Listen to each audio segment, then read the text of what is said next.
ذکر کی گئی ہیں وہ یہ ہے کہ جیسے سورہ ملک کی ایک الگ عذاب قبر سے بچانے کی ایک الگ سے ایک امپورٹنس ہے. اس کو مانعہ بھی کہتے ہیں.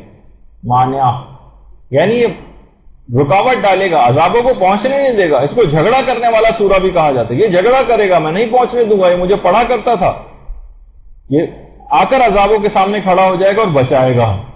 تو عمومی زندگی میں بھی کوشش کریں کہ بمشکل ایک صفحے کا سورہ, اتنا بڑا سورہ نہیں ہے سورہ ملک, روزانہ اس کو اپنے نظام الاوقات میں لے کر آئیے کہ سورہ ملک کی کم سے کم تلاوت ضرور. سورہ ملک. اچھا, کچھ سوروں کے اعتبار سے ایک اور سورہ جو الہاکم التکاثر حتی زرتم المقابر, قبروں کا جس کے اندر اس لحاظ سے تذکرہ آیا.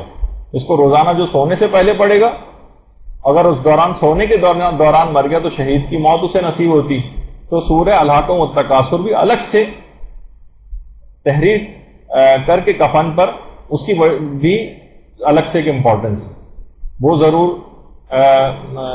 کفن کے ساتھ جو ہے ہونا چاہیے اس کو. اور اسی طرح سے آیت الکرسی کی بھی بڑی فضیلت ہے. دیکھیے قرآن جو ہے نا یہ ہر صورت میں فائدہ پہنچانے والی چیز ہے.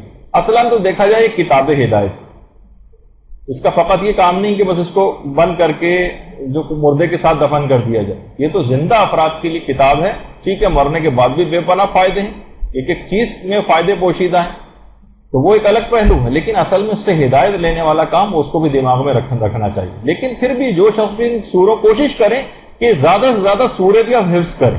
حفظ دیکھیے قرآن یہ جو مصحف رکھا جاتا ہے اس کے اندر وہ تحریر شدہ, لیکن اگر آپ کے صفحے دماغ کے اوپر وہ سورے تمام تحریر ہو جائیں اور آپ کو ذہن نشین ہو جائیں تو اس میں بھی عذابوں کو آنے کا کوئی رستہ نہیں مل سکے. کوشش کریں کہ آپ سورہ حفظ کریں باقاعدہ. دیکھیے ایران کے اندر قرآن کے سلسلے میں بہت زیادہ کام ہو رہا. یہ ایک ایسی چیز نہیں کہ فقط میں نے پھر بار بار یہ بات کہوں گا کہ اس کو بند کر کے بس قبر میں ساتھ رکھ دیا جائے. اس کی تلاوت قرآن کی گھروں میں محفلیں ہونی چاہیے. ویسے اس سے پہلے بھی بہت سارے اس طرح کے مشورے دیے جا چکے ہیں, لیکن پتہ نہیں ان پہ کتنا عمل ہوتا ہے کتنا نہیں. گھر پہ تلاوت قرآن کی محفلیں برپا کر امام بارگاہوں میں منعقد کروائیں, خواتین کچھ آئیں کچھ نہ کچھ پڑھیں. دیکھیے کیسا ایک روح پرور ایک اجتماع ہوتا ہے. یہی وجہ ہے وہ قوم آج پوری دنیا کی آنکھوں میں آنکھیں ڈال کر بات کر رہی ہے اور کوئی شکست نہیں اس کو دے پا رہا. ان تمام چیزوں سے, روحانی چیزوں سے فائدے ہوتے ہیں, مشکلات دور ہوتی ہیں. وہاں کے مرد حضرات, عورتیں, جیسا کہ ابھی آپ نے ان تصاویر کے اندر دیکھ رہے ہیں, یہ سب وہاں پر بیٹھتے ہیں منہمک ہو کر اخلاص کے ساتھ تلاوت قرآن کرتے ہیں.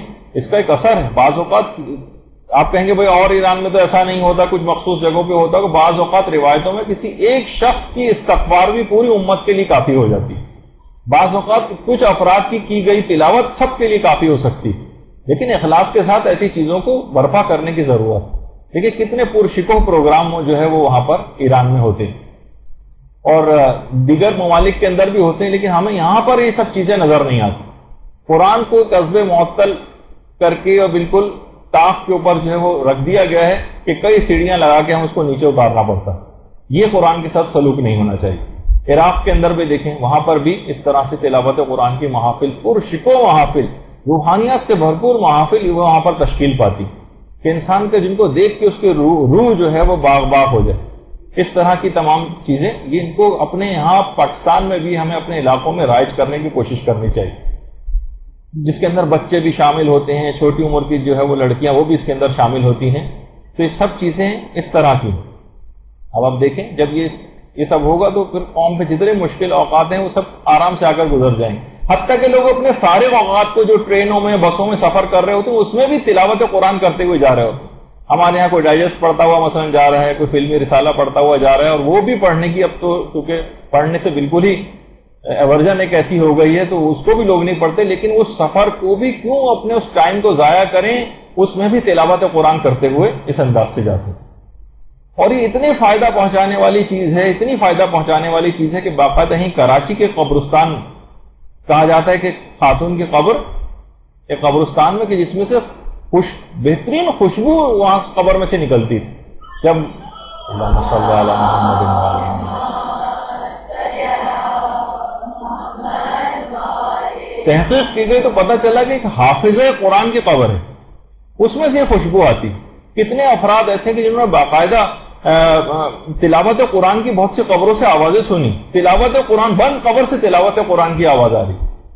تو یہ وہ افراد ہیں کہ جو زندگی میں بار بار تلاوت قرآن کرتے تھے، اور اس کی طرف اور اس میں معنی و مفاہیم میں غور و فکر بھی اگر ہو اور اس کے ساتھ حفظ بھی کیا جائے مختلف سوروں کو، تو ان کی ایک الگ ایک تاثیر ہے، اپنے جسم کو بھی خراب نہیں ہونے دیتے.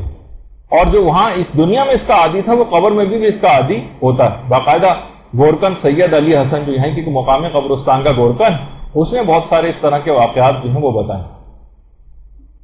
اور باقاعدہ ہمارے استاد محترم خود کہتے ہیں کہ ان کے والدین مرحومین جو یہیں کراچی کے قبرستان میں دفن ہیں، تو کہہ رہے ہیں وہاں کے گورکن سے میں خود ملا ہوں. اس نے کہا کہ میں نے کتنی قبریں ایسی ہیں جس کے اندر راہداریاں بنی ہوئی دیکھی، یعنی وہ گورکن خود جب انہوں نے اس سے پوچھا. تو بہرحال یہ گورکن سید علی حسن اس نے خود یہ بات بتائی کہ کتنی قبروں سے ہم نے یہ خوشبو اور اس میں سے تلاوت قرآن کی آوازیں یہ سب سنی.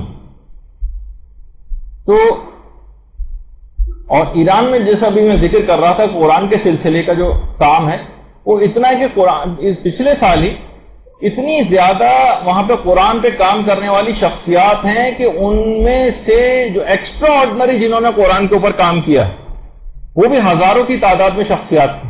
ان میں قرآن دازی کر کے قرآن بیلٹنگ کے ذریعے 700 افراد کے نام نکالے گئے اور ان کو حکومت ایران کی طرف سے حج پہ بھیجا گیا. ہزاروں ایکسٹرا آرڈنری، عام کام نہیں، ایکسٹرا آرڈنری کام کرنے والوں کی بات کر رہا ہوں. اور یہاں پہ ہمیں دور دور تک کچھ ایسے سوائے معدود چند افراد کے جو کہ معدوم ہی کی حیثیت اس کو کہی جائے گی اتنی بڑی قوم کے اندر، اور وہ بھی کام کرتے ہوئے ہم کو جو ہے وہ ان افراد کے علاوہ کوئی نظر نہیں آتا.